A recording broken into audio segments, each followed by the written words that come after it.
stand for the Pledge of Allegiance. I pledge allegiance to the flag of the United States of America and to the republic for which it stands, one nation, under God, indivisible, with liberty and justice for all. Well, welcome to the Hubbard County Board meeting. I'll call this meeting to order, and we'll start out with the agenda approval. Any changes? Not that I'm aware of. Okay.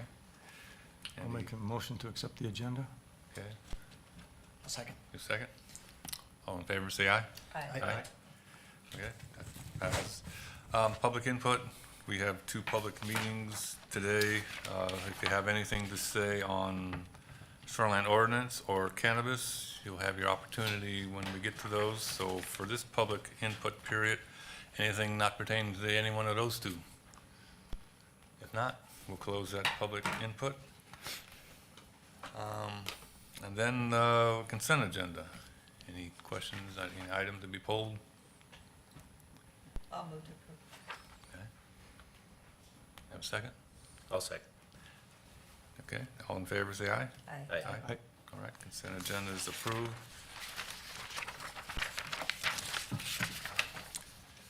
And now employee recognition, which we have quite a list here today. We'll start with Auditor Treasurer. Marie Knudsen, Finance Coordinator, began her full-time position on August 17th of this year.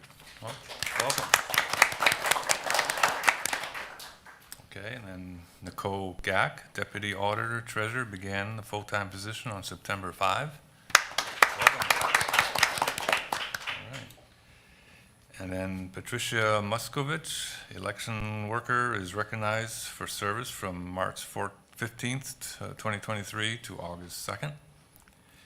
And then Lynn Spillman, Election Worker, is recognized for service from April 13th to August 2nd of this year. And then in the Highway Department, Derek Grund, Maintenance 2, is recognized for service from July 23rd, 2018 to August 21st, 2023. And then Luke Hartung, Engineer Worker, is recognized for service from June 12, 2023 to August 15th, 2023. Jack Johnson, Engineering Worker, is recognized for service from May 22nd, 2023 to August 15th, 2023. And then Parks and Recreation, Colin Hoyt, Parks and Recreation Worker, is recognized for service from June 27th, 2023 to August 18th, 2023. And then in the Sheriff's Department, we have Carol Openshaw, Administrative Assistant, is recognized for service from March 7th, 2006 to September 8th, 2023. Is she here today? Nope, okay. Got a certificate for her, just in case she was here, I'd give it to her. And then Casey DeLacy, Deputy Sheriff, began part-time position on August 11th of this year. Social Services, Beth Eder, Social Service Supervisor 1, began full-time position on August 30th of this year. Solid Waste, Christina Hill, Education and Outreach Specialist, began temporary part-time position on August 16th of this year. And that covers everyone. Welcome to those who are new, and looks like a number of them were temporary, and we appreciate their services. Okay, moving on. Public hearing doesn't start till 9:30, so we can do we can do highway.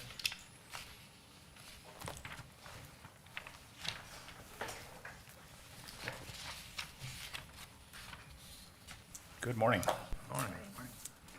A few things for you today. The first on our agenda is approval of final payment. This is for project CP 29-23-03, calcium chloride. Everything's completed, paperwork's in order. We would recommend final payment in the amount of $402,327.80 to Envirotech Services of Greeley. Chair, I'll move to approve. Okay. You have a second? I'll second. All right. Any further discussion? I just have a question. Is any of that township that they've paid you, or is it all county. It is, yeah, I think, did I have that split out on the deal?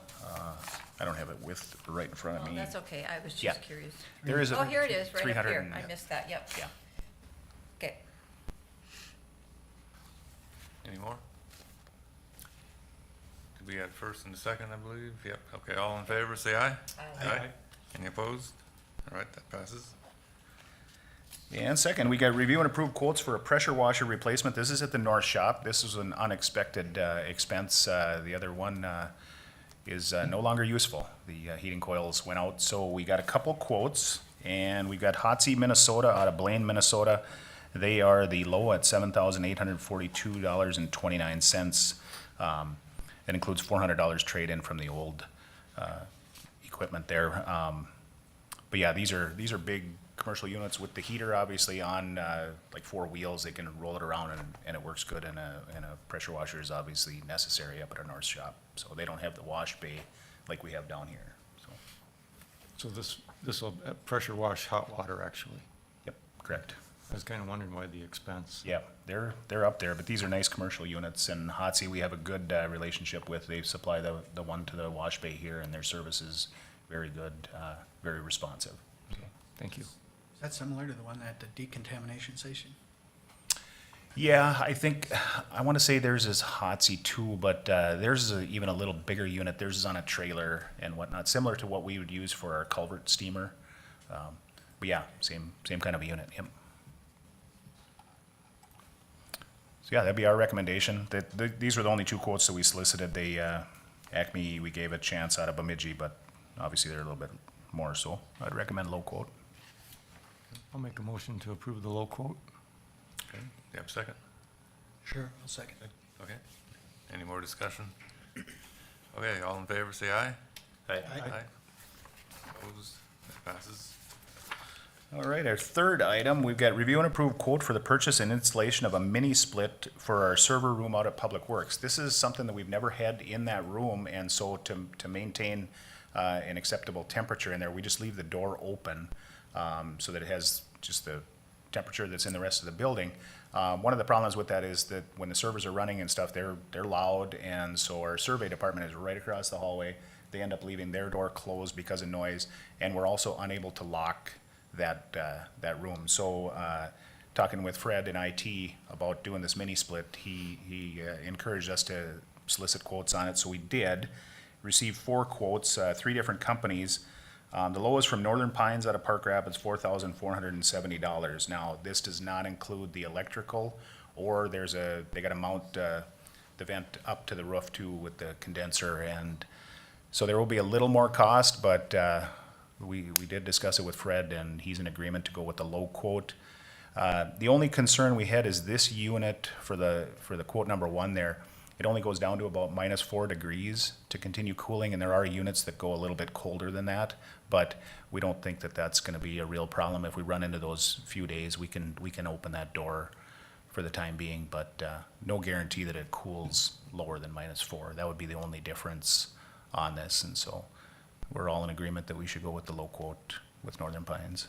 You should make sure they put an outdoor temperature sensor on it, so I would say if it's, 10 degrees or colder outside, that it doesn't turn on. Sure. Because the compressors will get worn out fast. Yeah, it sounds like, so they're gonna mount that unit to the roof. I think there's like an 18-inch riser on it to keep it up and out of the snow a little bit.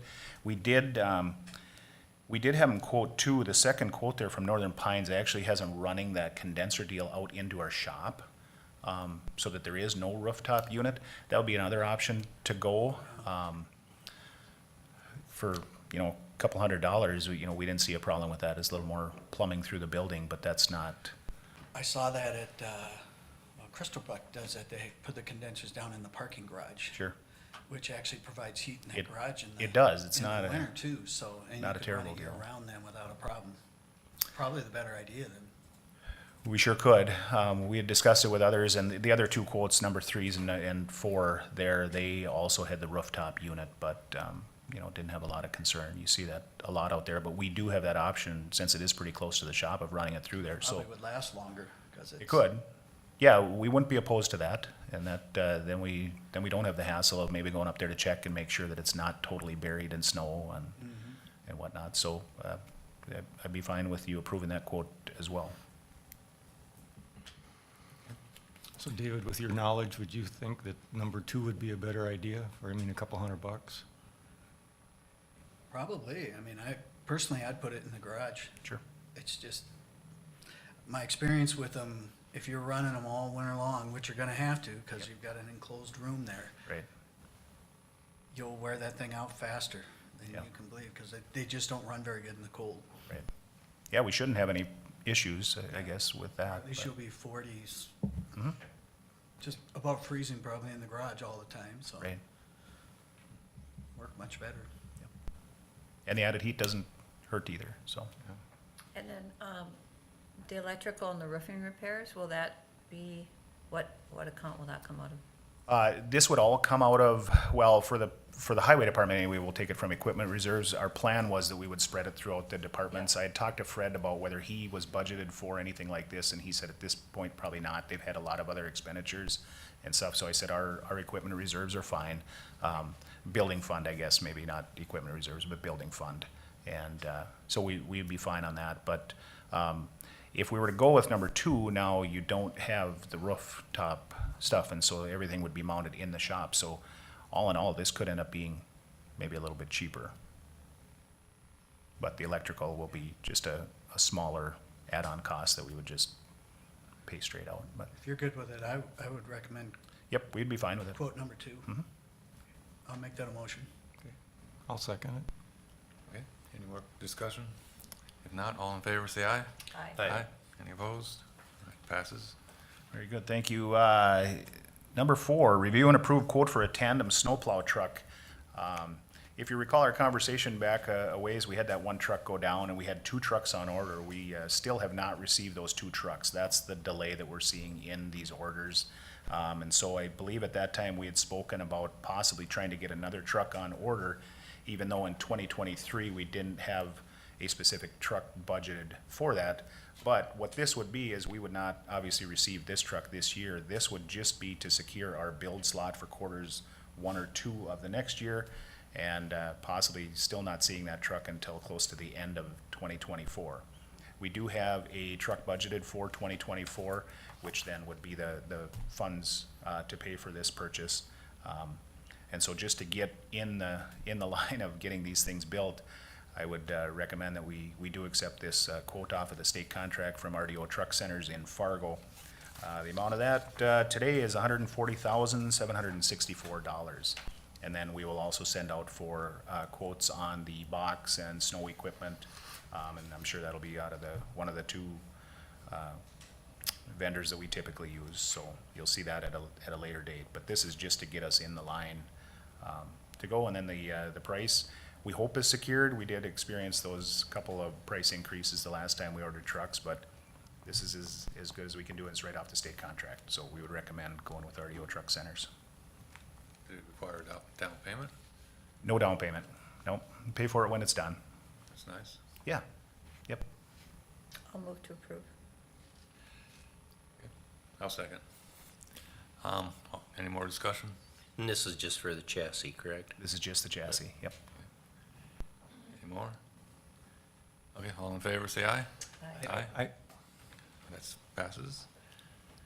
Right, Okay. Jeff, you want to give a project update? We got a few different things going on. Yeah, we have a pavement marking contract with other counties within our district. Sir Lancelot is the contractor on that. Norman County is actually the lead agency, and that work is expected to be started and completed the last week of September. That's for 6-inch pavement marking edge line. Our County Road 9 project up by LaSalle Lake with Hawkinson Construction, that is completed and open for traffic, and pavement markings completed out there as well. Our County Road 7 project from Dorset north to south of County Road 40 with Anderson Brothers Construction. Actually, work is beginning today. The subcontractor, Doucette's Landscaping, is out there putting their erosion control measures in place, and we expect the grading subcontractor, Young Excavating, to be in the end of this week and begin some of the work on shoulder widening and right turn lanes that are going to be constructed at the intersection of County Road 18 and some improvements at the intersection of County Road 50 along 7. And that project, that entire contract, is expected to be completed approximately the first week of October. The last week of September is when Anderson Brothers have scheduled their paving to begin. So we're moving forward with that work.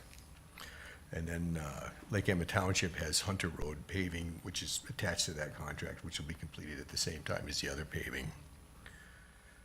Nevis Township's project and on Lake Beltane, Landwehr Construction is expected to begin work on that contract today and later on this week, with work completed likely by the first part of October. I think that sounds pretty accurate. Yeah, it should be If things go pretty quick, well, it'd be an interesting job. And then actually we have a pre-con this afternoon with Lynn Co-Construction on the Akeley Trailhead project. So that's about it. Everything else so far has been wrapped up, but Yeah, we have a couple paving patches that Anderson Brothers is gonna come in and do for us. The one area on County 48 was damaged by the pipeline equipment, and so this is 2 years after the fact of trying to get somebody in here to do a small patch for us. It's just not a priority for them, so Anderson's is finally coming in. That's gonna be paid entirely by Enbridge on that. I'm hoping that that's just a direct bill from Anderson's to Enbridge. We can handle it that way rather than run it through the county. The other one is, there was a recent crash on County Road 4, north of Amaville up there. A semi had gone off the road, and then the wrecker, when they came to pull that out, they damaged the shoulder of the road and punched a couple holes into the mat too. So Anderson's gonna do some repair work on that too. Came to $20-some thousand, and we're gonna go after the insurance claim on that, obviously. So if you happen to see those bills come through, that's what those are for, but they should be entirely covered outside of this. But on 4, when it pulled the wrecker back, it kind of tented our pavement and punched holes and stuff, so we gotta get it fixed, so. I know you guys were out on the corner of 40 and 4 where you're gonna change. When are you planning to do that? Hopefully next summer. Okay. Yep, we got some federal dollars on that, and so we gotta go through a bunch of paperwork with project memorandum and whatnot, and we hope to get that going through, and we've already had contact with the landowner out there about getting some temporary easements so we can cut those hills down and add that center turn lane, so hope to get to it next year. Okay, thank you. Okay. Thank you. Thank you. Okay, Josh, we got a little bit of time. Would you like to get started? All right. Good morning. Morning.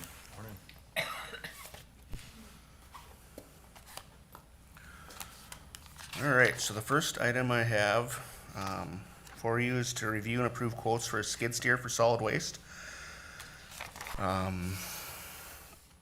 So we had this in our budget for 2023.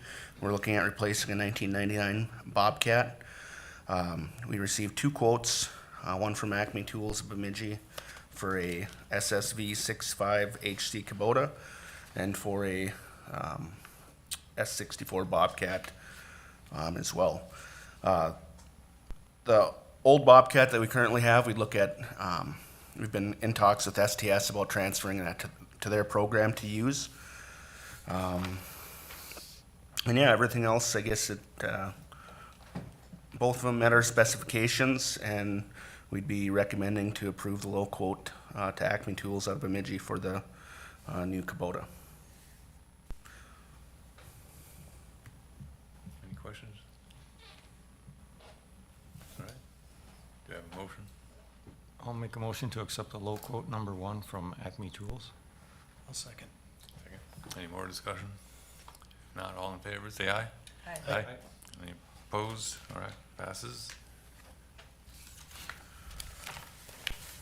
All right, and the next item I have is to review and approve quotes for electrical work at the South Transfer Station. So we have a storage building that's right next to the AIS, or Old Detail Shop, just kind of north of the transfer station property. Currently, that's being used by as for storage, mainly by highway and NRM. But the sheriff's department has started to store equipment in there. We've been storing that at other places on our site. And so it's being used by several different departments for storage. And we're looking at installing some lighting and electrical outlets into the building, mainly to allow the sheriff's equipment to be able to be plugged in and as needed for their operations. So we did receive 3 quotes for this project, with the low quote being ARE LLC out of Nevis. They all met the specifications, and we'd be recommending the low quote for approval. And this was in discussion at previous Public Works meetings, was going to be designated to be paid out of the capital fund, since it's being utilized by several different departments. So there's no electrical service there at all in the building? In that cold storage building, there is currently like one electrical wire that comes over, and there's one outlet that doesn't meet code. So this will be to pull a whole new 100 amp service to the building. So Do you think 100 amp is going to be enough to service into the future as well, or? I think so. Yeah. Yeah, it's we're kind of limited in that building. It's pretty low ceilings. So I mean, storage is probably what it can be used for, and there's going to be lights and spaced outlets pretty well. So The outlets will primarily be used for trickle charging, the equipment that needs to be, so. Josh, what was the building used for before? I mean, it wasn't always cold storage, was it? yeah, both of them buildings, they're kind of north of the transfer station, were purchased before my time. One used to be an automotive body shop, and that's where the AS equipment's stored. And then the one behind it, I think, was just used for cold storage. So it's just a gravel floor, and there wasn't any lights or anything in there. So NRM's, like highway and NRM stored their tractors and mowers, docks, and things like that in there. So Okay. Move to approve the low quote. Good. We have a second? I'll second. Any more discussion? Not all in favor, say aye. Aye. Aye. Any opposed? All right, that passes. do we have? You have 7 more minutes. All right. Well, we can try to get through this next one then. Okay. So the next item I have was just an update for the board for the Northwest Regional Hub and Spoke project. So I wanted to give an update on what has been taking place with our 9 counties in regards to our construction and demolition study that we had worked on, and now looking at the future project and state bonding request. So we've been working on branding our project as the Northwest Regional Hub and Spoke, and Polk County took the lead on developing a website, which was the link was included in your packet there. And this website will be kept up to date and will be a good tool to learn and stay involved with the project as it develops. In August, we had a Senate bonding committee stop at the incinerator in Foston. So a group of senators from their capital investment committee were on the site, and John Steiner organized a tour, which Brian Olson with Beltrami County and myself helped with, to go over upgrades at the incinerator, as well as kind of show them what we're looking at with our 9-county construction and demolition project. And that went well, and we also had Senator Utke was able to be there, as well as Representative Deb Keel from District 1B, which was nice to have them there and kind of describe what we're looking at a little bit further. Next week, we're scheduled to be on the Minnesota House Capital Investment Tour, and I'll be leading a presentation, just a really short presentation about our project at Bemidji State University. Beltrami County has taken the lead to get some 3D renderings developed and a video created for the project, which will be a good benefit as we move forward as well, to kind of show and promote the project. I've tried to keep the Public Works Committee, and I've been in here in the past updating the board on the progress so far. But I think as we kind of look at moving forward, it might be good to maybe start meeting with you 2 commissioners for the Solid Waste Committee and digging into the weeds a little bit more on some of the development of it. But I'll reach out on that in the future here. So as of right now, and what we had submitted, this spring with our letter of interest, the total project costs, again, were estimated to be $84 million between our nine counties, with a $61.5 million state bonding request. So that'd be a 75% state cost share, 25% local cost share. So as of right now, we'd be looking at a $6 million project at the South Transfer Station, $6 million project at the North Transfer Station, and then the Eastern Landfill, which has been identified so far as the North Transfer Station site, would be looking at roughly $15 million for construction costs for that new lined regional landfill facility. And looking at, the local aspect of this, my recommendation, and we'll have a lot more discussion on this, but would be to look at bonding locally for this if this gets approved, which would be paid back locally through our solid waste assessment, and the regional portion through the tipping fees that we would be collected at the facility over a 20-year period. So since the last update, we've had more newsletters, articles coming out from the MPCA that they're continuing to push to change the rulemaking and close existing unlined landfills across the state. So again, our group is trying to be at the forefront of this to obtain funding and get this new system established to handle our construction and demolition waste. So our group's put in a lot of hard work so far, and we're looking forward to see what we can get done. So. Questions? We got just a little bit more time. Do you think you can get on to the last item? I can try. Okay. I think we can't start the public hearing any sooner, but we can be like 2 minutes late, I would think. So go ahead. All right, so this next item I have is to review and approve the bid for the Hubbard County South Demolition Landfill Partial Closure Project. Again, this project is located at our South landfill, where we're reaching capacity at a portion of our landfill. We received 6 bids for this project to close 3.8 acres of the landfill. And again, this would include an installation of a 40 mil LLDP geomembrane liner, which we purchased as a board item earlier this summer.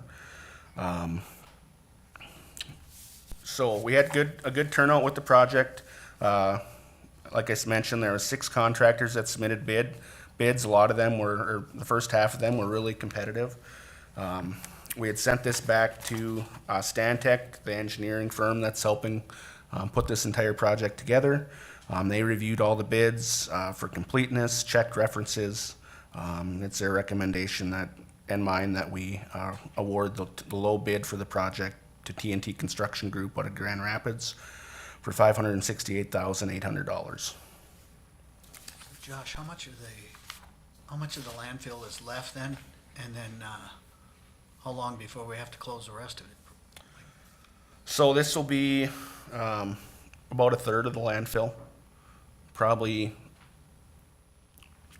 maybe a little bit, a third of the landfill will be getting this final covered. We have some that's been closed previously that probably wouldn't need the additional enhanced final cover, but, and then, the next step is to start filling kind of a little bit further to the east. So we're still kind of working within probably a 7-year time frame now to be up to final grade, final cover.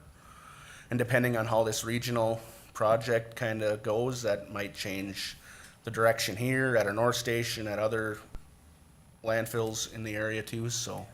That's workable. I'm glad you didn't say within 4 years. Yeah. And the engineering estimate for the project was $663,000 for this phase of the project, so, it was about $100,000 lower than the engineer's estimate, which was nice to see, so. Once that's closed, what, organic waste, like someone brings in branches and stuff, where does that still go? So that area is not That's- part of the landfill area, so, that area would continue, so. It's just, And with this regional project, we probably might have a lot more solutions to manage that material too, which would be good, so. And have you used TNT Construction before? The name sounds familiar. We have not. They're a pretty big firm in Grand Rapids. So we had that's what part of the, checking the references and stuff. It sounds like they've done several landfill projects, and then they're big into stormwater, pond type projects as well, so.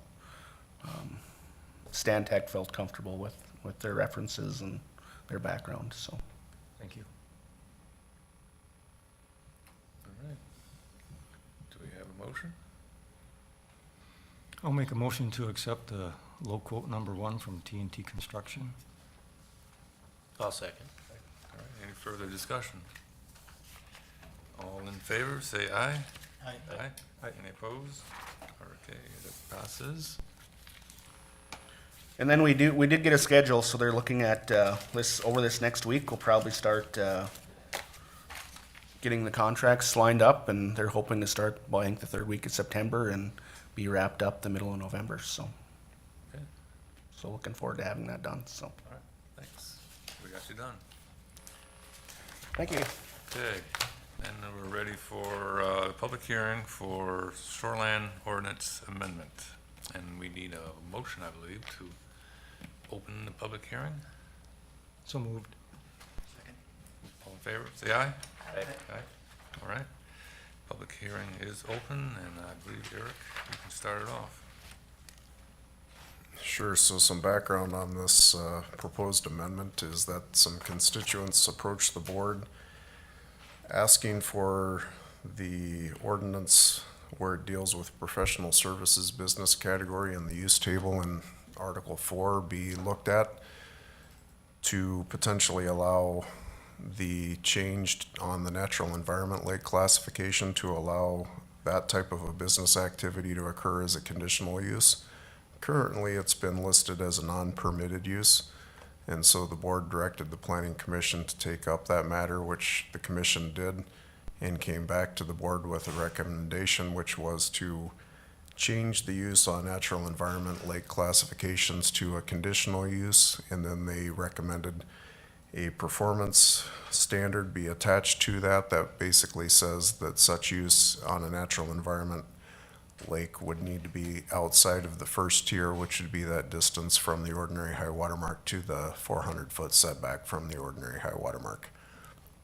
With that, they also looked at the river segments category and found that while it had been listed as a conditional use there, it made more sense to change that to a non-permitted use because we have some sensitive rivers, streams that it didn't make sense to allow those types of businesses to be placed there. So that was the accompanying component that the planning commission recommended. And then when that was brought to the board scheduled the hearing for this morning, and that's what led to the hearing.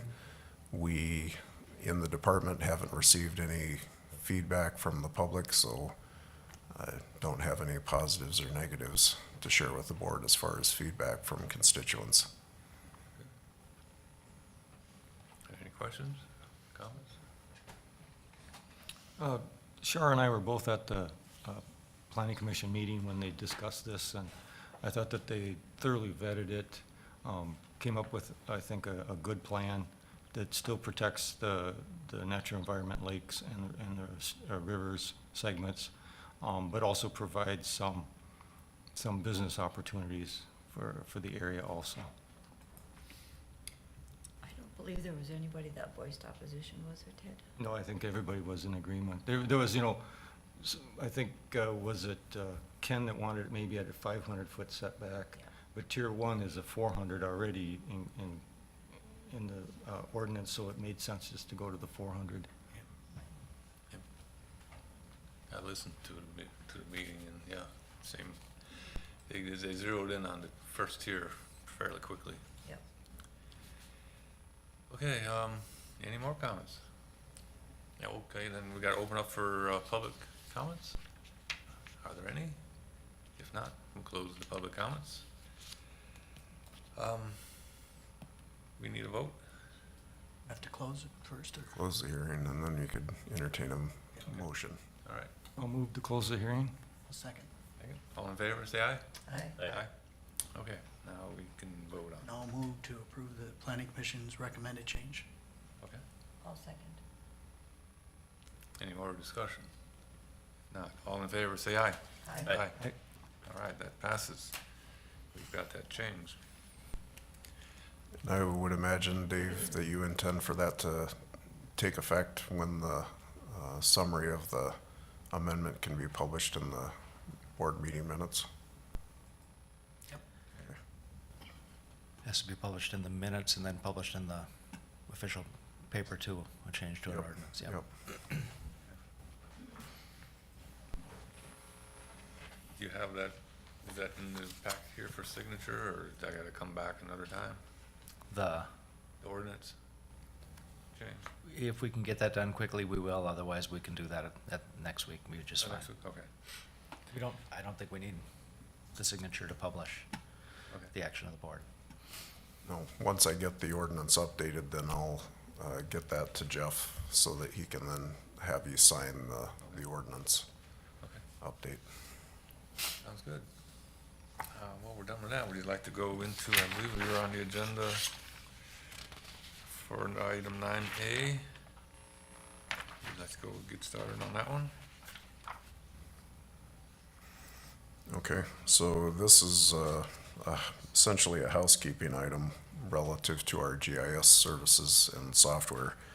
As often is the case, technology continues to advance, and so the software that we're running on our server that supports all of our GIS functions is reaching its end of life, and so we've reached out to Pro West and Associates, who provides a lot of the technical background assistance to the county over the years with IT as well as GIS matters, and they've put together an estimate for us of what it would take for us to get that software on the server updated, and that will then kind of, it's the first of several dominoes of various updates that we have planned for this year and the first part of next year to allow our E911 addressing tools that the board approved a meeting or two ago, for that to work more effectively. It frees up more tools that addressing add-on can do, and then it will also integrate with an update that we're planning for the first quarter of next year to our parcel fabric, which is essentially a tool that allows you to edit one data layer in GIS, and then it updates all the other data layers that are affected by that at the same time, as opposed to having to do each one individually. So this will just allow us to stay current with where we need to be in continuing to offer the GIS things that we do in the county, both externally as well as internally, and the amount for the project is within what we have in our current 23 budget for Environmental Services Department. So that's where we would provide the funding for the work to be done. We've had a initial kickoff meeting with Pro West and IT, and it looks like everything will be able to happen pretty smoothly and seamlessly. And if it would be approved, then mid-September is the planned date for that work to happen. It will result in the servers being down for about an afternoon, but we'll coordinate with them and then get the word out to the users so that people can be made aware of that downtime when they're updating the software. Eric, will the end user notice much difference when it's done? Or is it just more kind of inner working? It's more the latter. The benefits would be, like I said, with the addressing tools, it will allow that to be done a lot more efficiently. So I guess there will be some processing time benefits that they won't necessarily see when they're using the applications online, but it will allow us to turn things around a little easier for folks. And I'm sure there'll be some applications that we'll be able to provide, and some bells and whistles that I couldn't tell you some examples, but it's similar to a Microsoft upgrade where they say we aren't supporting this any longer. Now we're only going to support that. So it's primarily to allow us to move from our current main GIS desktop platform, which is called ArcMap, and Esri, the parent company that provides the software, is no longer going to be supporting that in the near future, and they're moving to a new product that they've had out for several years now called ArcPro, and so that's one of the key things that this software update will allow us to migrate to and let that new software work.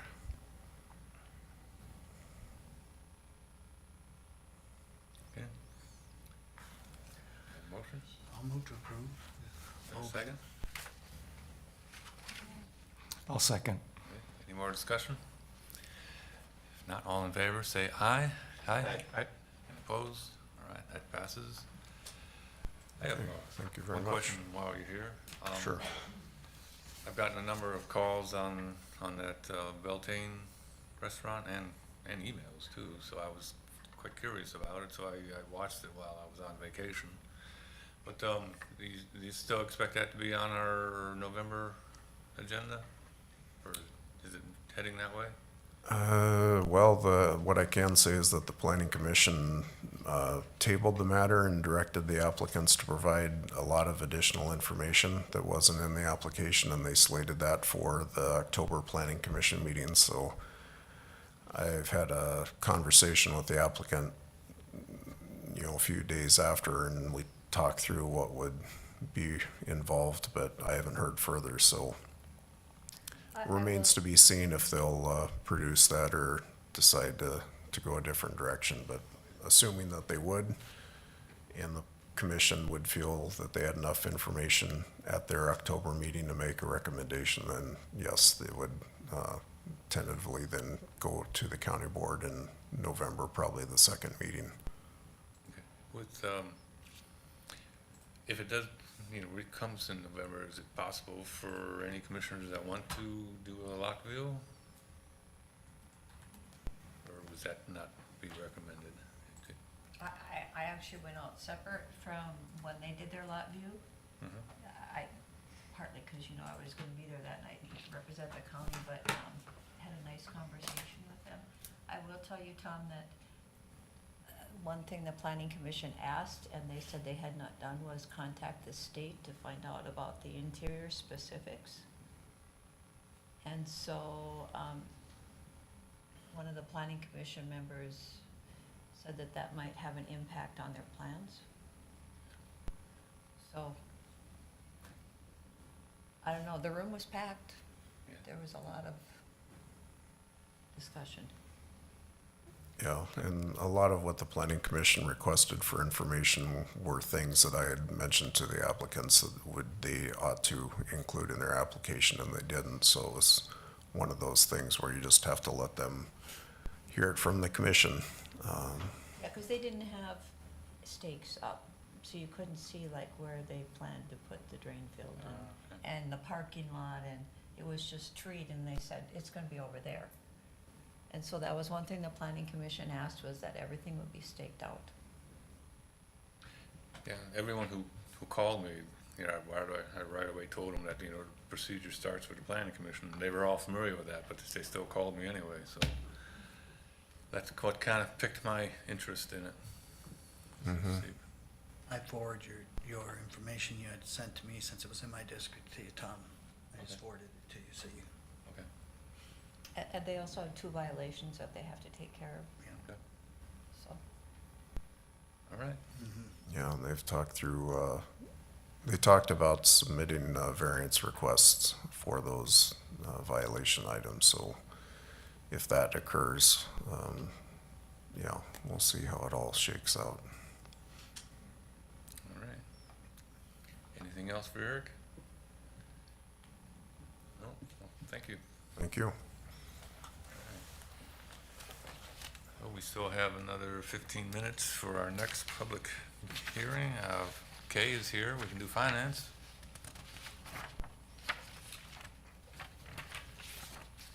Good morning, Commissioners. Good morning. The county received approximately $3,600, which is for local homeless aid from the state of Minnesota that was assigned from the legislature in 2021. And in conversation between Jeff and Brian and myself, we decided, or we feel that the best use of this would be to pass through to Mojave Ottawa for their work with homeless youth. And so I am seeking approval to pass through those funds will receive about 7,200 this year, and I think a little bit less next year in two different payments. And I believe that's ongoing.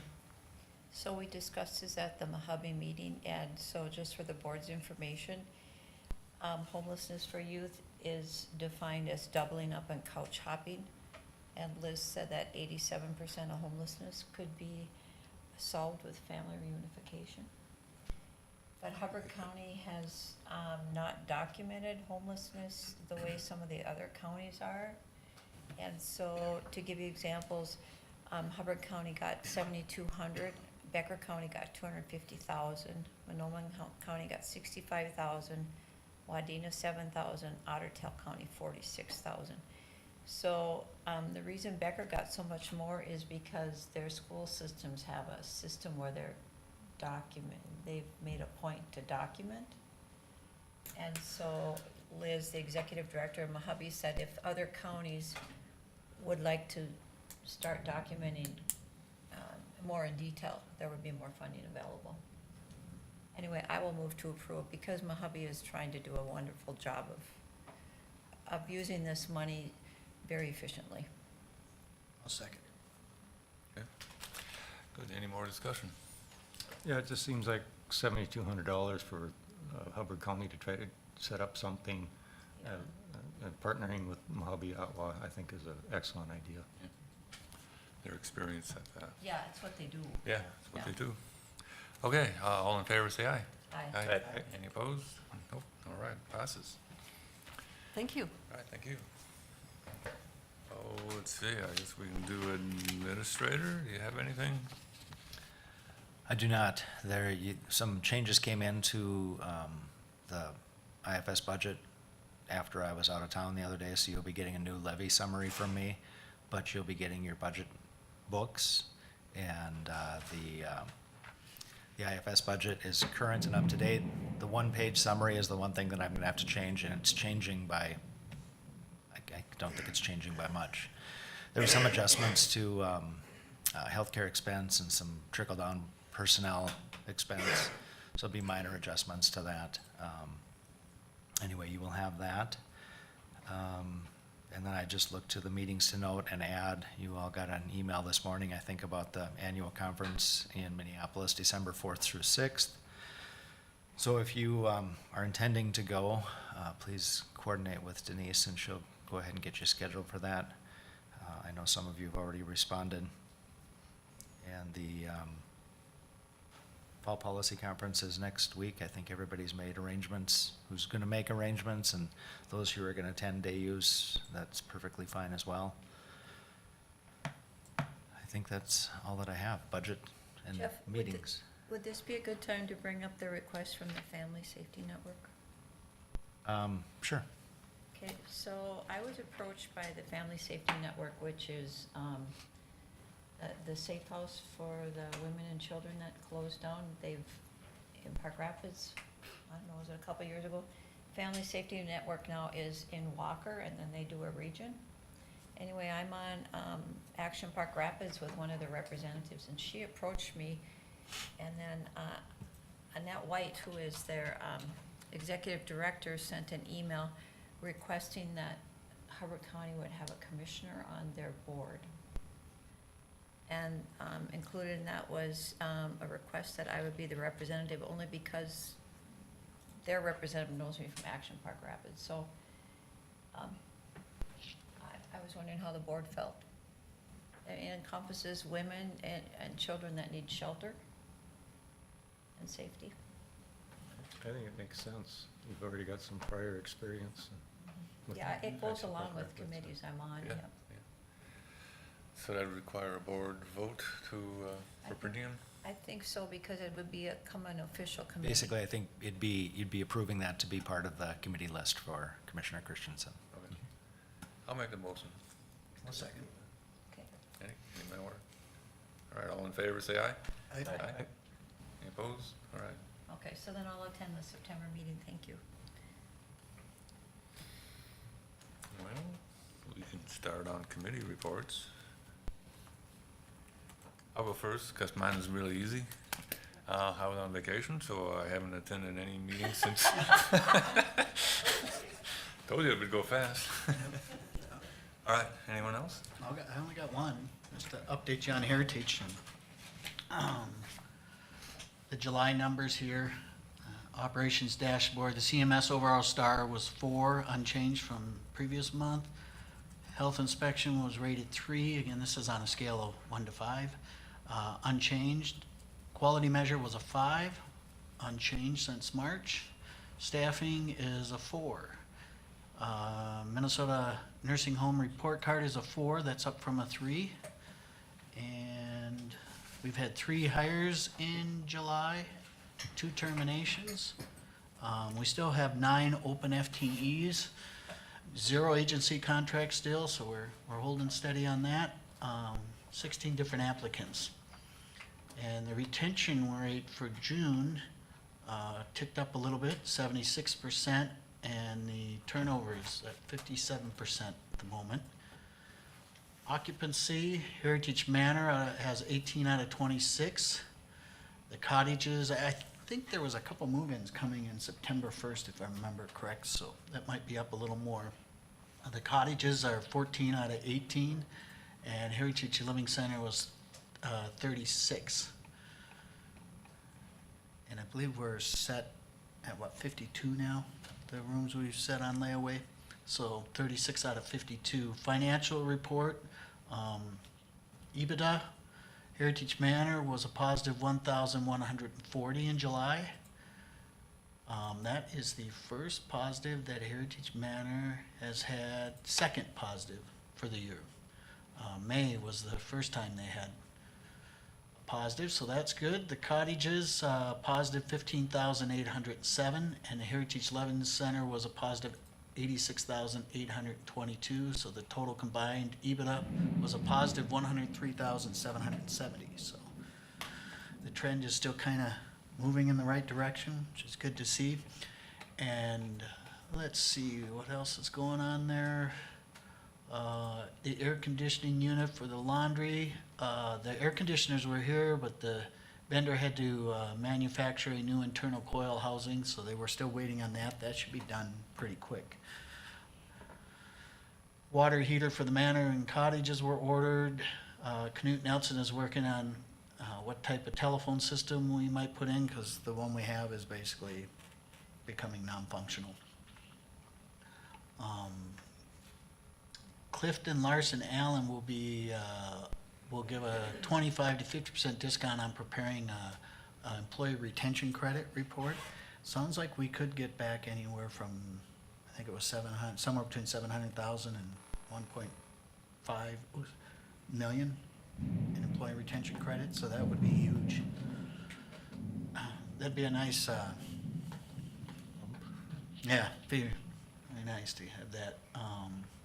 We did receive our first round of funding from the state on nursing facilities on August 1st. We'll get another round of that next August 1st. And let's see, all of the issues with the street project on Fair Avenue have been or are being addressed, so, at no cost to Heritage. And let's see what else we have. We did put together the budget, and Jeff, if you've got that, or send that around to the other commissioners so they can review it. But Stephanie, basically, it's kind of hard with the transition of the management team, going to a new management team, because neither of them are really participating in it, because it's right at the budget time. So Stephanie went through last year's budget, and what she learned over this year, made minor changes to it, and kind of kept it in play based on the trend that we have. And based on that, hopefully we're budgeting for a combined EBITDA of about 568,000 positive. Net operating profits would still be negative, but far cry from where we were if we can be positive cash flow anyhow. So I will get, Kay is working on creating a table to convert the heritage budget and the Knut Nelson expenditure and revenue codes to our expenditure and revenue codes. And before the end of the month, you're gonna get an IFS budget, 1 or 2 pager that shows the operations of the nursing home components. So you'll get that along with that. I think that'll be easier to read than to try to read the one that comes from, because it doesn't have the same listing of codes, but I'll get you both, and you can tell me which one's more useful. The goal, of course, would be to get that EBITDA up to, 900,000 to 1.1 million, because then we'll have enough to cover depreciation and long-term capital expenses and stuff too. I've only had positive comments from the public. Several people have commented on Canute Nelson. Being the new manager's very positive. They're excited about it. So really, too, the only other thing we certainly could take more residents in at the nursing home. It's still a staffing. Yes. it Staffing is dictating that there's people who want to come, but staffing is limiting how many we can take, so it's still a struggle there. So if you know anybody that's interested in a job, send them our way. is. Yeah, they've reached out to people who have retired to see if they want to come back even a day a week. To try pill.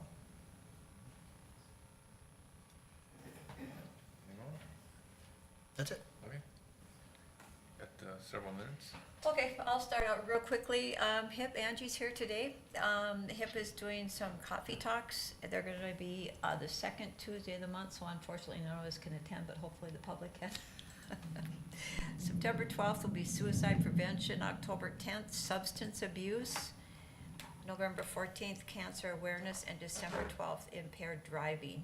And, our sheriff's department and then county attorney's office is gonna be part of that participation along with an insurance person.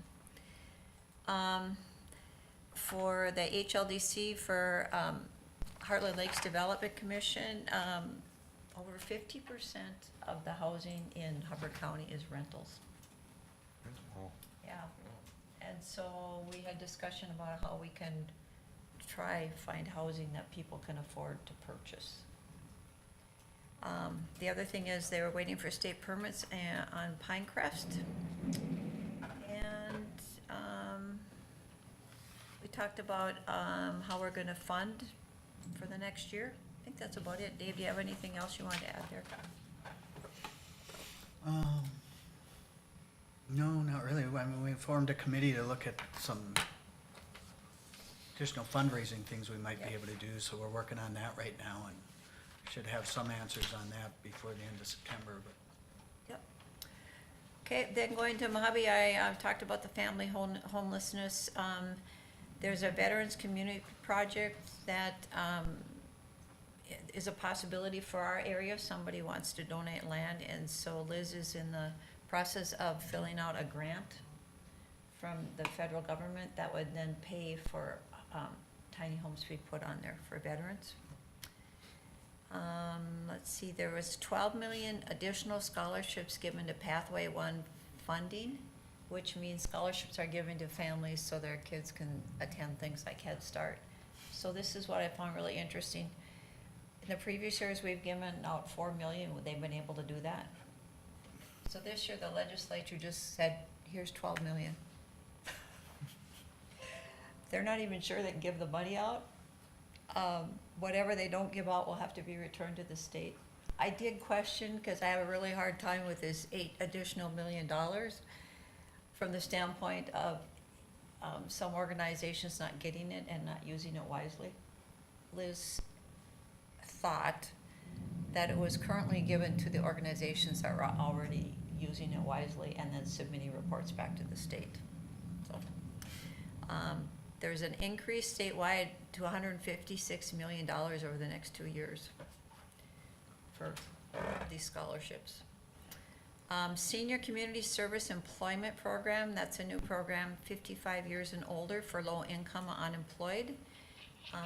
Anyone want that qualifies, will be given job training. They can work up to 20 hours a week, and it will not affect their housing or their SNAP criteria, so they won't lose their benefits that way, because lots of times they just make enough to lose them, so they're really not getting ahead. They could be in the program for 48. Can I put you on speaker so we'll pick you up on the microphones? Okay. All right, I think you should be on. All right, Jonathan Frieden here, County Attorney for Hubbard County. Of course, sorry I'm not there in person. Of course, this is a public meeting on cannabis restrictions in Hubbard County, given the legislation that mostly came into effect here in 2023, both prior to and on August 1st, 2023. That particular law that went into effect was pretty specific as to what local governments could and could not restrict. And this proposed ordinance is very in line with the state legislation that came out. It allows local counties to prohibit the public smoking or use, either through smoking or vaping, of any marijuana THC product or synthetically derived THC product. I would note that under the Clean Air Act, it actually is already illegal in Minnesota to smoke publicly. This is just specific to the legalization of marijuana as it relates to, again, both smoking and vaping.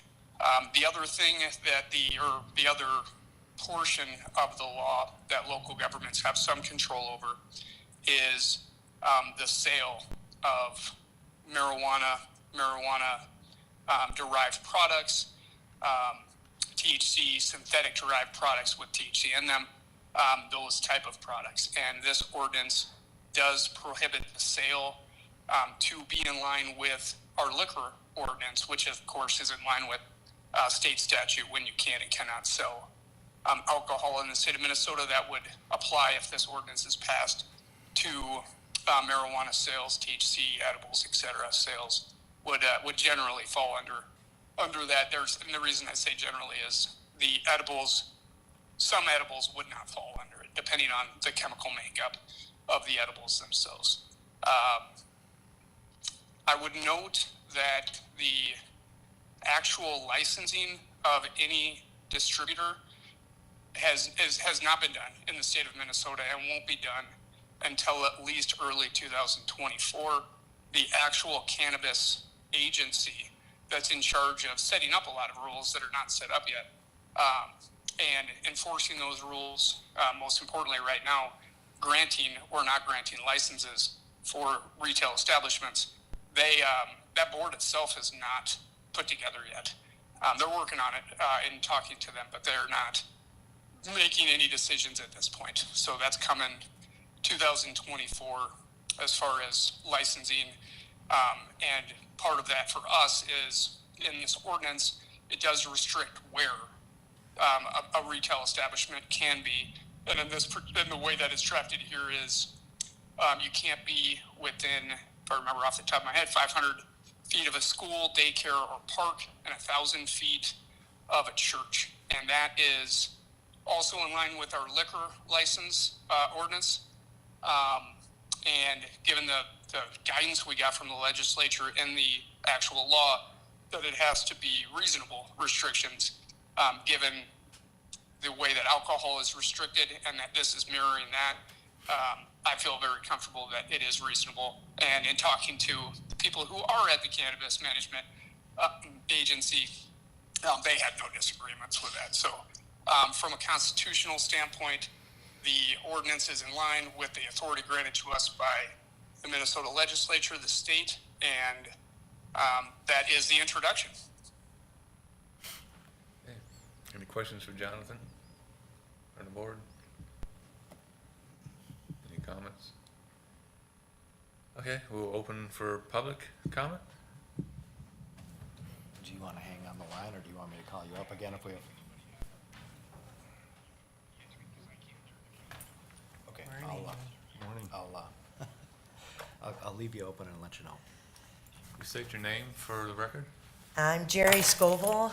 I have a hemp business in Nevis, and I also own a farm out in Lake George. So I'm wondering why you are all wanting this ordinance as it is written to pass. It is discriminatory and a violation of our rights to use cannabis like cigarettes in public. Now, we have a law in place, like he had stated, called the Clean Air Indoor Act, that prohibits smoking in indoor places, public meetings, places of employment, and public transportation. But the county's wanting more local control has taken this step further to single out any type of cannabis use, whether smoking, drinking, or using edibles, to include public streets, sidewalks, and trails. We have a right to use cannabis wherever cigarettes are allowed. It states in the ordinance, under Section 1, Purpose and Intent, Hubbard County recognizes the risks that unintended access and use of cannabis products and exposure to cannabis and its effects present to the health, welfare, and safety of members of the public, and in particular, the youth of the county. Apparently, Hubbard County does not recognize the greater risk of tobacco products because we are allowed to smoke cigarettes in public, at the bars, in the streets, on the trails, with no worries of getting a petty misdemeanor or a $300 fine. So you tell me, where are we allowed to use our cannabis? Living in an apartment complex, I know you had mentioned something about how many people actually live in rentals. Those places that don't allow any kind of smoking in them, so people go to the streets to smoke their cigarette. They go for a walk to smoke their cigarette. I would assume they would like to do the same with their cannabis. They would not be allowed to do this without fear of getting a petty misdemeanor or a $300 fine. With this ordinance, they won't be allowed their rights to smoke, eat, drink their cannabis in the same manner. How does this make sense? Our rights to the access and use of cannabis products are being violated in this ordinance. And speaking of access, I'm sure it comes as no surprise that my intent and purpose has always been to be a licensed dispensary. In Section 3, Subdivision 2, this ordinance states distance from schools, parks, and daycare to be 500 feet. My store is 1,056 feet from the park and further from the school, but it says 1,000 feet from a church. My store is 500 feet from a church.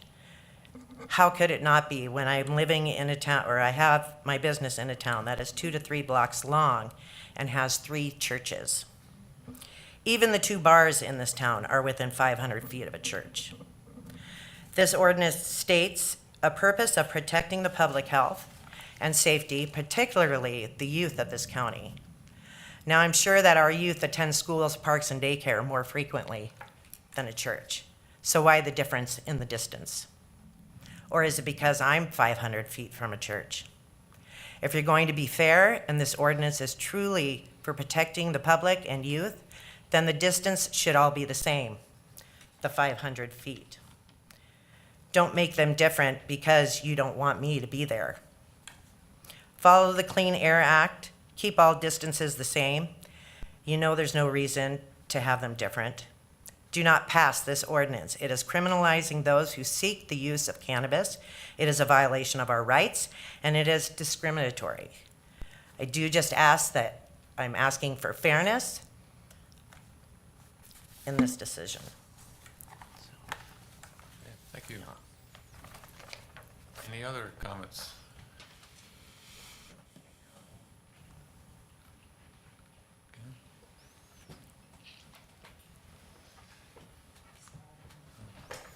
Please state your name for the record. Good morning. My name is Angela Graham, and I work for CHA St. Joseph's Health here in Park Rapids, Minnesota. And I am the coordinator of the Hubbard and Prevention Coalition. And I just want to quickly just share that the coalition supports the ordinance being shared with you today during the public meeting. And our main concern, our concern around is the access to youth. And this ordinance just really helps support the protective factors in bringing a policy and ordinance to our community in limiting the access to the youth. And, you know, we have data from the student survey just supporting the youth and their view towards marijuana as far as being not as harmful. And then when it's just, you know, brought to the community and being, you know, having access to it. And so just supporting the protective factor around limiting the access to the youth. Okay, thank you. Thank you. Any others? Not, we'll close the public hearing. I have a question for Jonathan. You're on there? He can hear you, go ahead. About that comment on 1,000 feet and alcohol being 500, was there, what's the reason for the 1,000? Could you repeat just that last part? Is there 1,000? He's asking for clarification on the location being 1,000 feet from a church and 500 from a school, as to whether that's consistent with liquor license or liquor laws? Yeah, liquor laws. It is and it isn't. The liquor, and off the top of my head, I can't recall exactly what the liquor license restrictions are. I can't recall for sure, but they're consistent in the nature of, or they're consistent in the theme that schools, daycares, places of where youth are, is more restrictive than a church. A church is a little less restrictive, even though it has youth, of course, but is restricted for a different reason, basically. And that is consistent with the liquor license. I can't recall, I apologize off the top of my head, what the exact feet are. And I would note that a number of there's only so many liquor stores and bars in our county, and most of them have been grandfathered in pre-ordinance. I mean, yeah, if you think about the bars and liquor stores, they've all been there for quite a while. Okay. But I was just wondering if the ordinance, an existing ordinance does say 500 for a church. Yeah, you could do 500 for the church if the board would like. I don't think that would be unreasonable. Really, any reasonable restriction would be fine. Okay. I guess on that, my question would be is if as Jerry has pointed out, the bars that are in Nevis are within 500 feet of a church, and if they, in a sense, were grandfathered in, would a cannabis business or a hemp business, as Jerry has, would that also could be grandfathered in, or would there be a variance process? So the question is, would there be some consideration if the business is already in effect? Yes. Okay. I leave that to the board and to the state, really. The state is who will decide whether or not the applying business meets the requirements that they have. And there's a number of requirements that they have in that statute, if anybody wants to read it. Let me think here. Through what was the end of that question again? I'm sorry. If there would be a variance process. Yeah, I think, again, it goes to the state may take that into consideration when they're either denying or granting a license. I would note that if any business is selling THC under the new law, they can't be doing it now. It is illegal. So there is no... It was legal and we were doing it, and now you're restricting it more like alcohol was.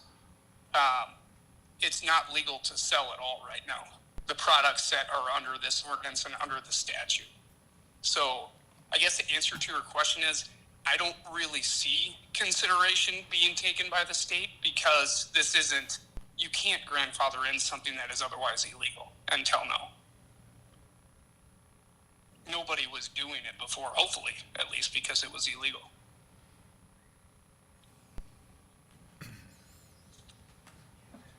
Any more questions?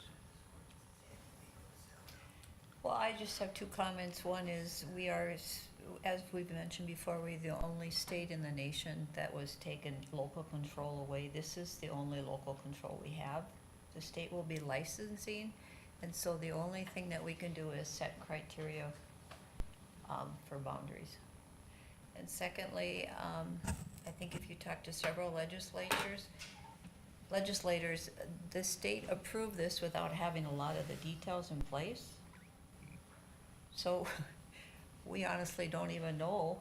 I mean, the state set January 1st of 2025 as the possible date for giving licenses to sell, but a lot of that stuff we don't have answers to right now.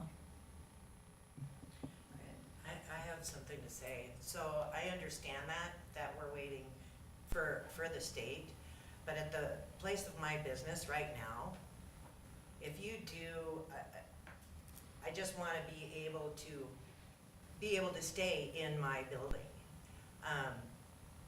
And I don't want, I want the county to support me on that. I understand if the state comes in and says, well, you can't be there. Then you'll change. Then that's the state. But I want it to be where I'm at, and I just don't want the county to make it more difficult for me to stay there. And having, like I said, 1,000 feet from a church when you're 500 feet, when you have to be only 500 feet from a school or a park or a daycare, I mean, that makes no sense to me at all. I mean, all I can think is if it was changed and the park was behind me, and the distances were different, would it be the park, or would it be the park, the schools, and the daycare that you're saying 1,000 feet from now? That's how I feel like I'm being singled out, and I feel like I'm being singled out to have to move my business when I don't want to do that. I pay my taxes there. I'm compliant on everything, and I just want you to be fair and compassionate and think about that.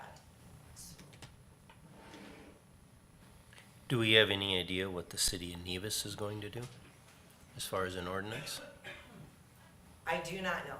I know that the city did put in an ordinance for selling marijuana. But then again, you cannot sell it now. Yeah. From a school. So that doesn't make, that is what it is. And a lot of it's grandfathered. Right, and so- hemp is not marijuana, so. Yes. But that distance is not specified, that's. So, and that's another thing in that ordinance, where it talks about cannabis. I had a hard time differentiating what he was saying, because he's using a definition of cannabis. Well, marijuana and hemp are species of the cannabis plant. So in the ordinance, it's saying, it's talking about cannabis as being marijuana. Hemp is cannabis, marijuana is cannabis. They're species of the cannabis plant.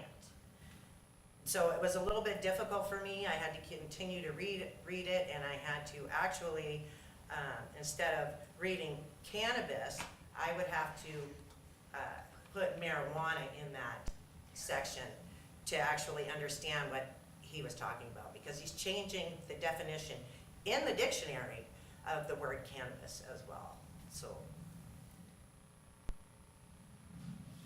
And that actually makes a big difference on what's written.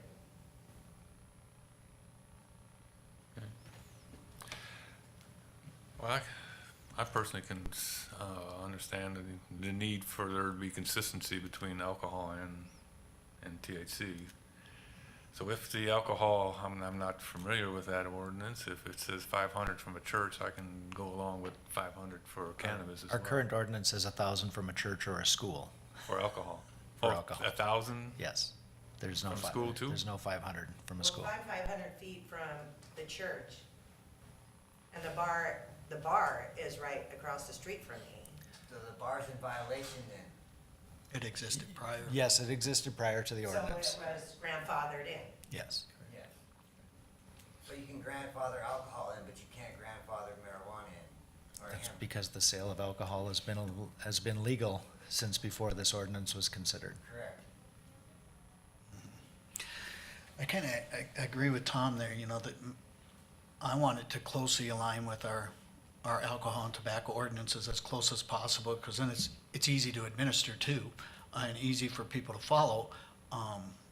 The difference, you know, between the tobacco part though is THC is an intoxicating substance. You know, cigarettes really aren't intoxicating. So that's the difference why it more closely aligns with Minnesota's open container law in public places. You can't walk down a city street with a beer in your hand. Correct. Some might, but you're not supposed to, it's illegal. So we try to align it with that more than anything. So there are gonna be subtle differences between, you know, where you can smoke a cigarette and where you could smoke marijuana. Yeah, well, you can smoke cigarettes pretty much anywhere you want in public right now. Not entirely true. I mean, But- there are Yeah, statutes there's on some it, but restrictions, whether people yeah. actually enforce them or not is, Yeah, you're you know, correct another about that. question. But do you get a petty misdemeanor for it? Do you get fined $300 for it? No, sir. Depends if somebody's enforcing it or not. Oh, so there is a charge for smoking cigarettes out in public. Is there a charge for that? In certain public areas, it's illegal. Right, so the park. Yep, yep.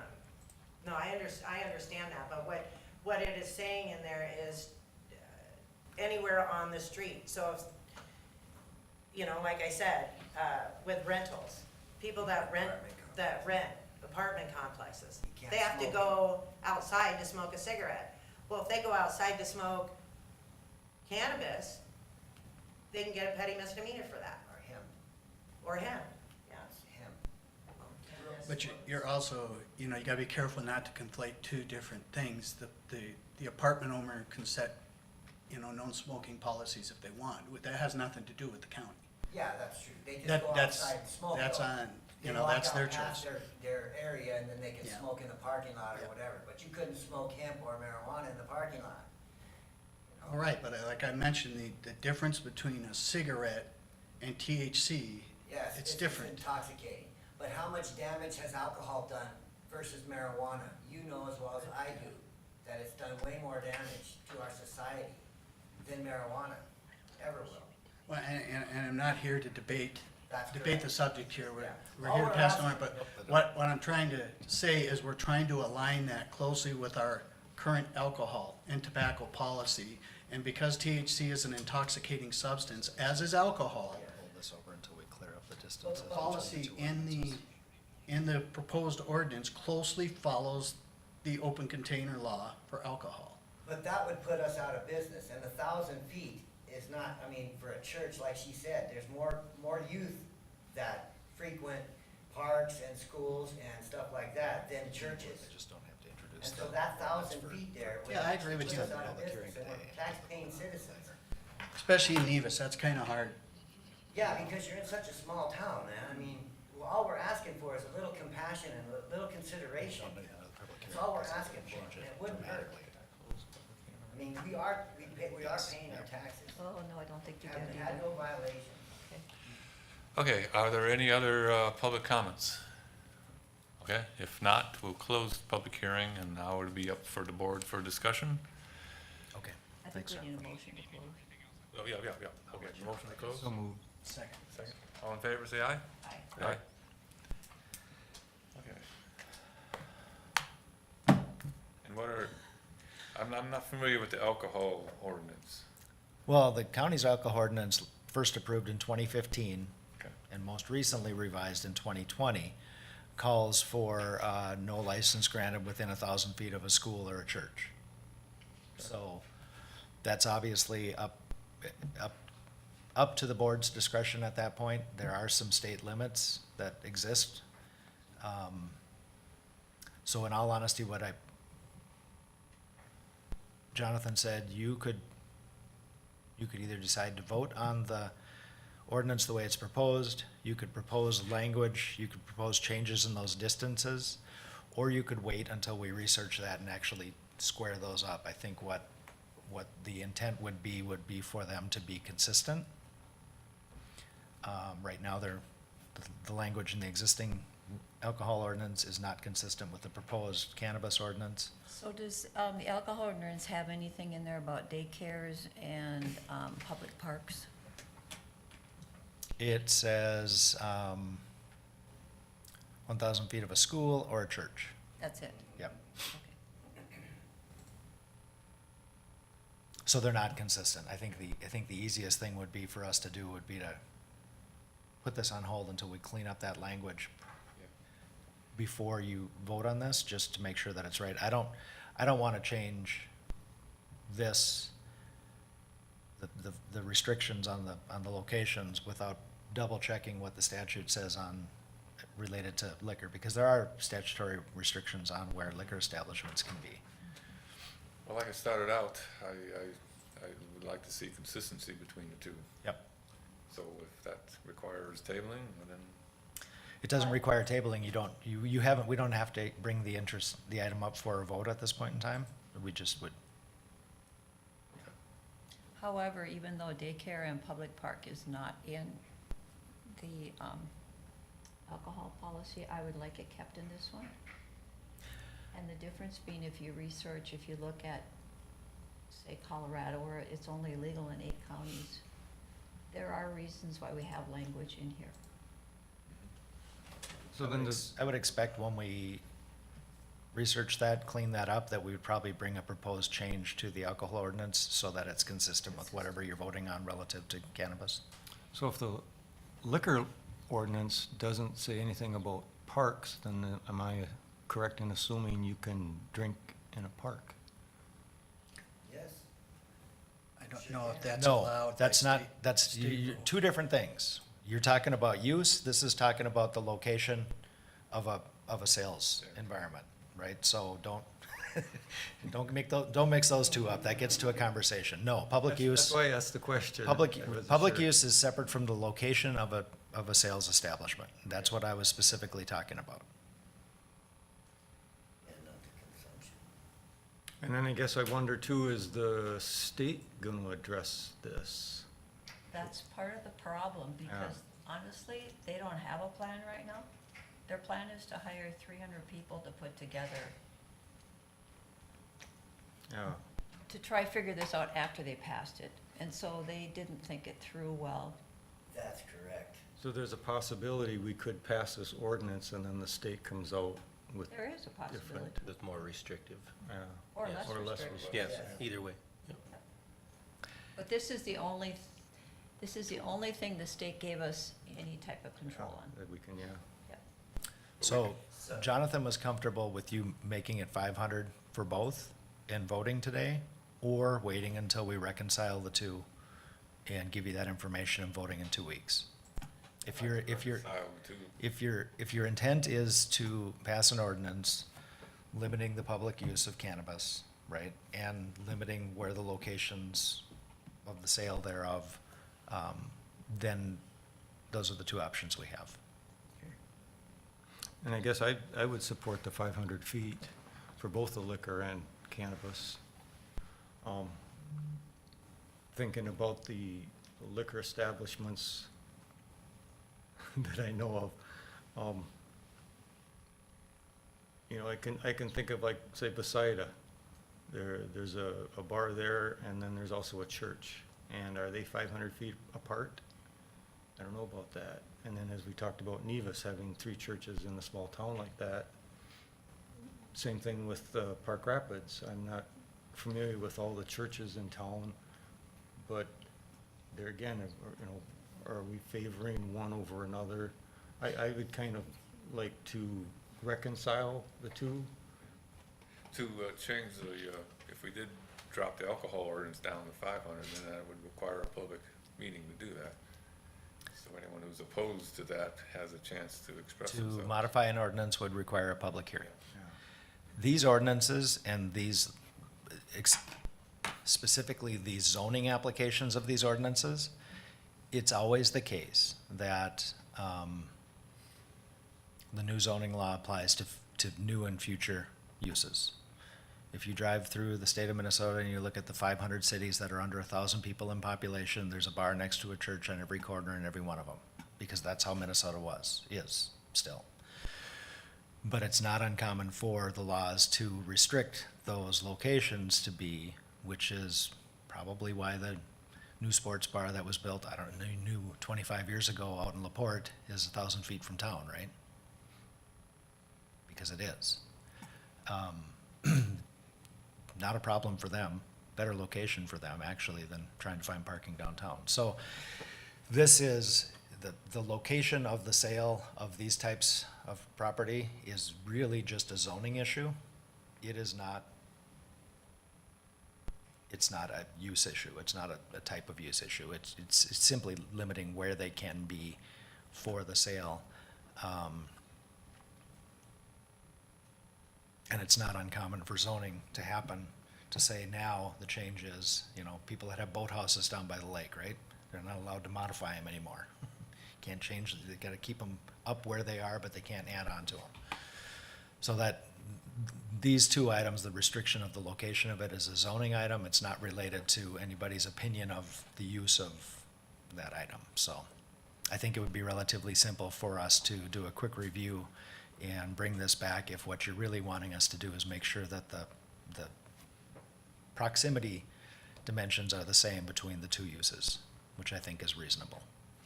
And then, I guess going back to are we gonna have any kind of a variance process? I would have to, we would get some information on that as well. Okay. Because especially if we're gonna change. I'm the not entirely liquor- sure what the state allows relative to liquor licenses. Okay. Again, we can be, we can be more restrictive than the state, but not less restrictive than the state. And it's not easy to find that information quickly. Reading statutes isn't something you can do quickly, but it's something we could do before the next board meeting in 2 weeks. Okay. Is everyone in favor of holding off on a vote on this? Consensus? No, I'm fine with that. I am. Yes. Do we need a motion to table, or? I think you said you just don't. Just directing me to put that on for action in 2 weeks. Okay. Okay, then that's the consensus. All right, then I think we have two more committee reports. Will? Who wants to go first? I can go first. I went to the HRA committee. We toured Regency and Cornerstone, looked at some of the deficiencies there, some of the damages that has occurred that we've all talked about prior to this. There's kind of the need for looking at replacing a couple of windows and some flooring and things like that, but nothing too dramatic, I guess. Then we came back here and had continued the meeting. I thought there was some good dialogue. I think it was productive. I think the desire of the HRA is to try to move forward with trying to secure funding to help the lower income refurbish homes and things like that. So they were trying to find ways to make that possible.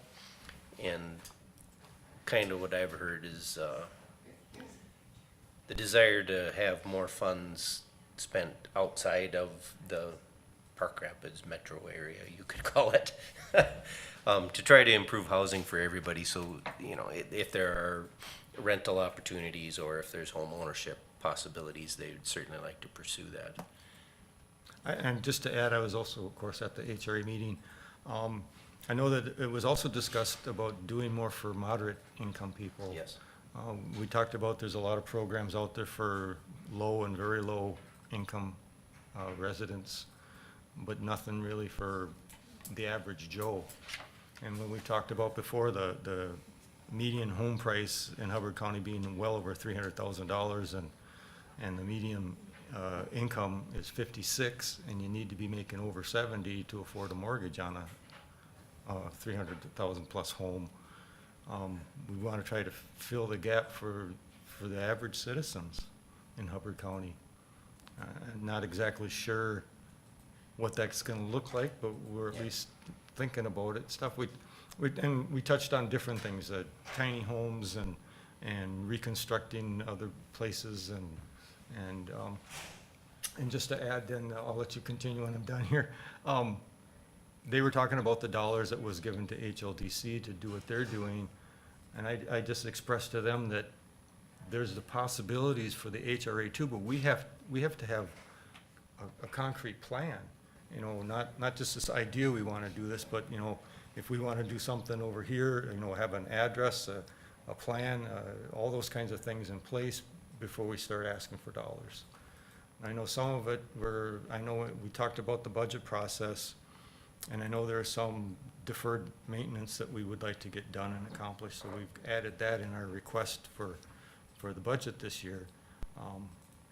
But I think it's, there's like, as Steve said, there's a lot of good dialogue, a lot of ideas being thrown around. You know, we just gotta kind of get some direction and figure out what we're gonna do. Need to get organization in mind. I think HRDC is gonna help them a fair amount. They're also looking forward to the partnership with DW Jones. They're kind of holding off on doing some of these improvements or fixing some of these things till they come on board and are ready to really move forward with it.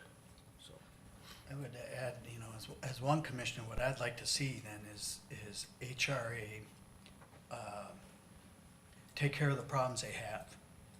First. Because if you had another complex or something and you're Yes. not taking care of the problems, you're just compounding the Yep. problem.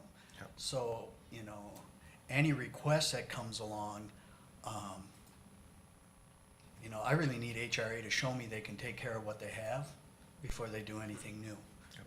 You know, unless it's partner with HRDC or something, we need to see that first.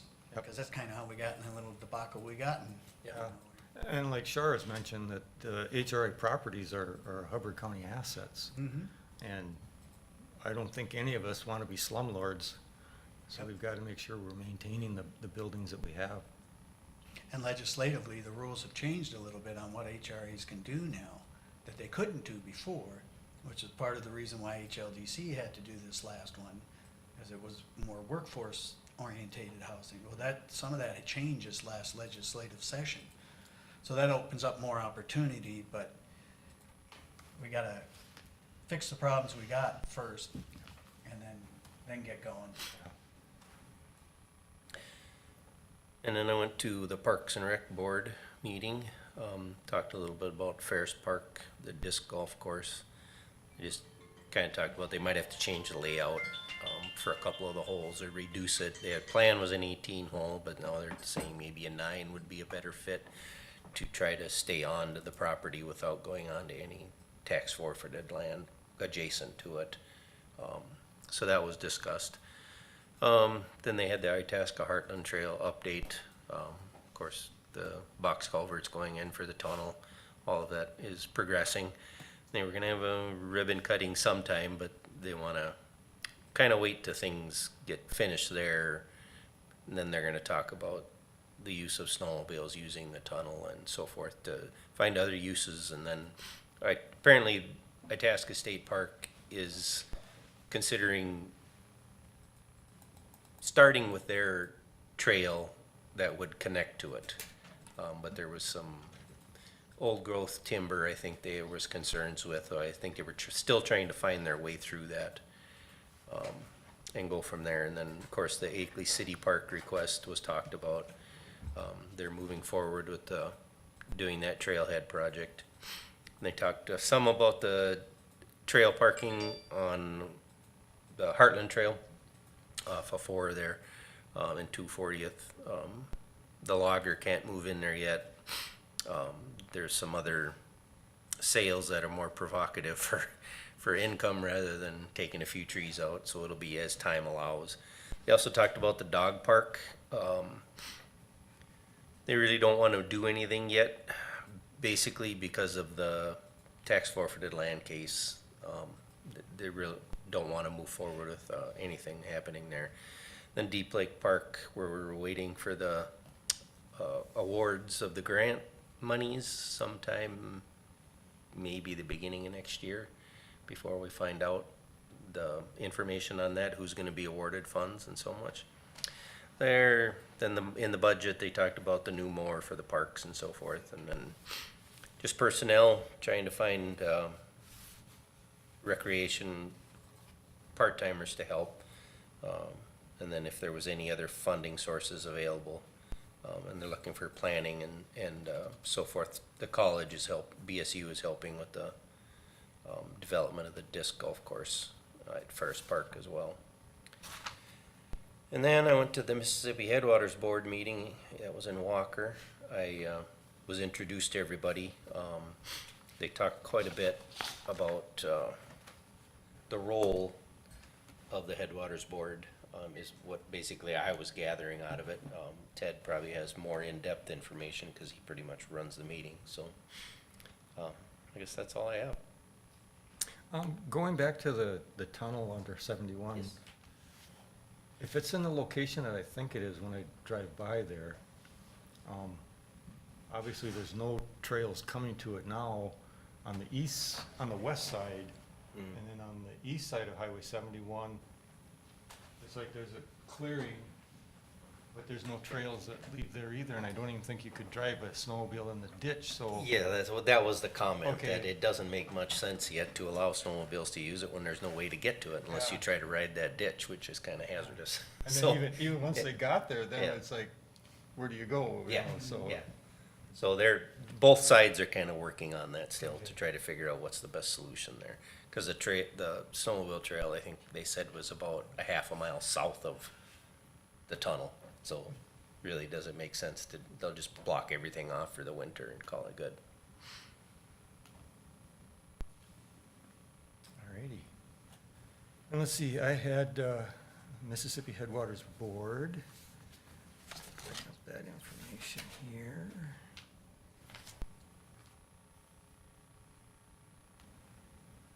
I don't have it here. Okay.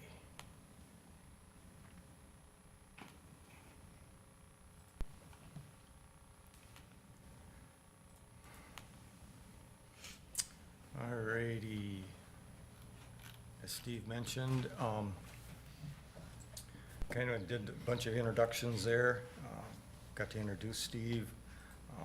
We discussed an email we got from Sarah Stroman, the DNR commissioner. They're looking at before they were talking about public accesses, now they've narrowed it down to, well, and it was kind of the Mississippi Headwaters boards also. They talk about the 35 million and the DNR is talking about maybe doing 90 public accesses in the state. So we decided, since we are the Mississippi Headwaters Board, we were gonna try to reduce those numbers to, or reduce the things that were on the Mississippi River or Mississippi River lakes, which here in Hubbard County, I believe there is the Coffee Pot Landing, west of Besida, and there'd be the south, public access on Wolf Lake. I believe those are the only two accesses currently on the Mississippi River or a Mississippi River lake. So they're going to send out, Tim Terrell, the Executive Director of Mississippi Headwaters Board, is going to be sending out information or requests for information from the 8 county commissioners that make up the Mississippi Headwaters Board, and go from there as to what we think public accesses need repairs and stuff on the Mississippi River or Mississippi River lakes. Let's see, he talked about the ribbon cutting for the dam at Stony Lake over by Aitken. Let's see, we also had a variance request there again in Bemidji. You have another one of those substandard lots that of course are lawful non-conforming lots that were made prior to the ordinance. They had things in place, you know, the stormwater plan, and there was a little bit of an increase on impervious surface, but like I said, and they've also got city sewer and water, so we didn't have to worry about those kinds of things. There is gonna be a conference in Bemidji, the Mississippi River, that deals with the Mississippi River. I believe that's in in September, but the 12th is one of the dates, the opening date, which of course we have meetings that day. But they talked about the 13th and 14th maybe having more to do with what we could get involved with. And we also talked about the Mississippi Headwaters Board's recreational website. And I think that was about it on the Mississippi Headwaters Board. We talked about the HRA. Let's see, also had Northwest Minnesota Juvenile Center. It was the executive board meeting. Not the full board, so of course I'm on the executive board. We went over the financial report and everything looks good. There was no superintendent expenses at that time. Let's see, they're looking at a new water softener, water heater. The camera system update, I don't know if it said this before, they had an original quote that was quite expensive, but they talked about being, it would be like FBI grade, where you could, it was way more than what we needed. So they've scaled that way back. Let's see, updated the holiday sick leave policy because of Juneteenth and also what the legislature in Minnesota just passed. I'm trying to remember the name of it, safe and sick time off or something like that. I can't remember what the state had. So basically our policies are aligned with that.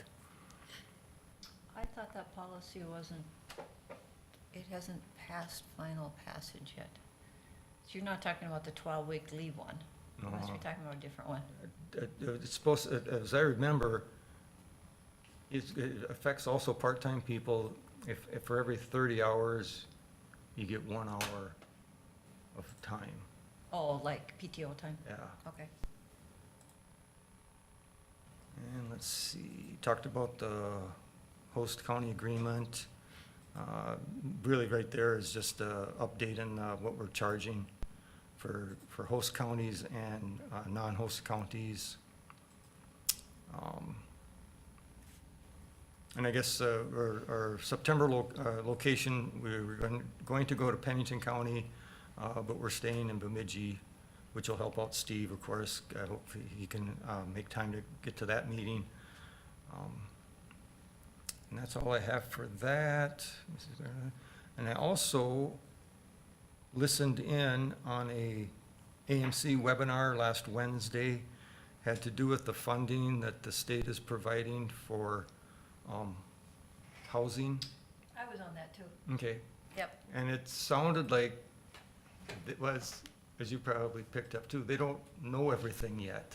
No, they even asked what kind of people will have to be hired. Whether it would be union or not, whether that would be specified, they didn't have it. So they had a webinar on it, but they didn't have all the answers to the questions. But Mary did present, Mary Thompson presented at the end on the apartment complex that we're putting in here. Talked about the tax abatement agreement that we had with the county, the city, and the school district, and just what can be done if we get people that can work together to get these kinds of things accomplished. And I believe that's all I have. Yeah, thank you. That thunderstorm kind of made me look over there at the county Gold Courthouse. What's the update on that? When is the roof going to get done? It'll be done. It's going to be done this summer yet? Yep. I see there's equipment. Oh, is it? Substantial completion by the end of October. Okay. All right, I was just wondering about that thing. I think we covered everything. Yeah. There a motion to, is it general government meeting today? No, it's Personnel today. Personnel, okay. Personnel at 11, I have one item, so it won't take long. We take Okay. a break and reconvene. Okay, got it. Motion to adjourn? Sure. Sure. I'll second. All right, we're adjourned. Thank you.